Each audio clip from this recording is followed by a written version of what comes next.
A brave man named Qikong projected 4 sets of anti-communist slogans playing in a loop against the building in Chongqing University in what can only be described as a Hollywood cat-and-mouse thriller moment. In a real-life version of the law-abiding citizen movie, he installed hidden cameras to capture the moment police went inside the hotel room he had booked and where the projector is.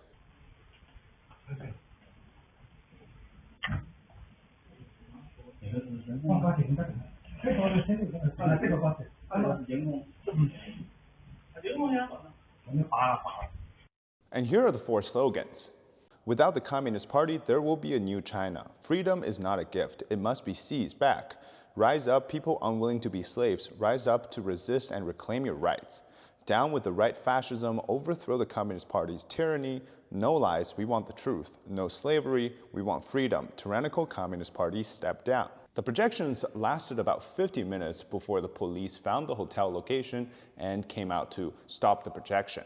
Now, the next moment is some straight-up aura farming stuff. Ji Hong left a handwritten letter to the cops at the hotel room. It addresses the cops as friends for the time being. Qi urged the recipients not to harm innocent people and to avoid aiding the Communist Party, which it accuses of countless crimes as well as of being a fascist-style dictatorship. The writer says that even if some do benefit under the current regime and its leadership, eventually it will get to them as well. Given the party's long history of campaign persecution and broken families, they encourage compassion towards others. His work of art involved projection discs, scouting the location of the projection and the hotel room perfect for the setup. Speaking to an ex-account named Teacher Lee, he said that the use of outdoor projector light with about 600 watts of power, 3 surveillance cameras, 1 remote controllable time switch, 1 router, and 1 SIM card was what needed to be done for the job. Fortunately, he escaped and is hiding somewhere, but unfortunately, his family members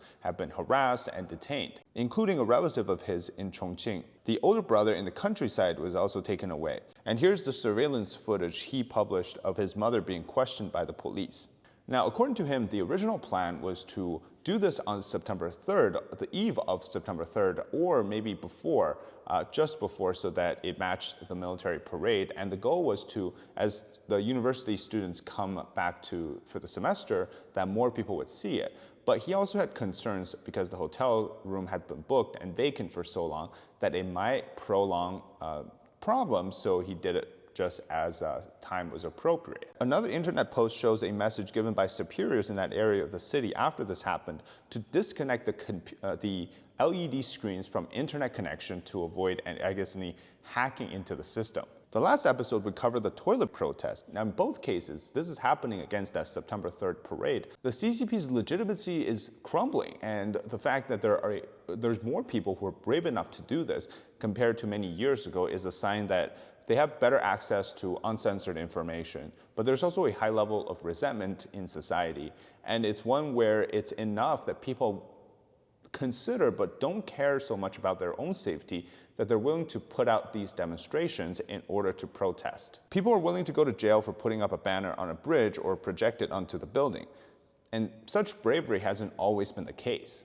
While the CCP thinks they're very scared of, obviously, of political reforms, of the CCP system collapsing, in reality it's actually very easy because the Chinese people are already embracing it. One of the factors outside of China is, take a look at this map.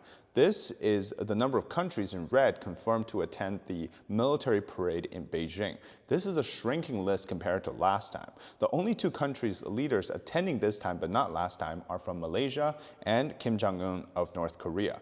Now compare this to 2015, during the last one, which was 10 years ago. You had people like many of the Western European countries sending their delegations or representatives. This time, none of the Western ones are going.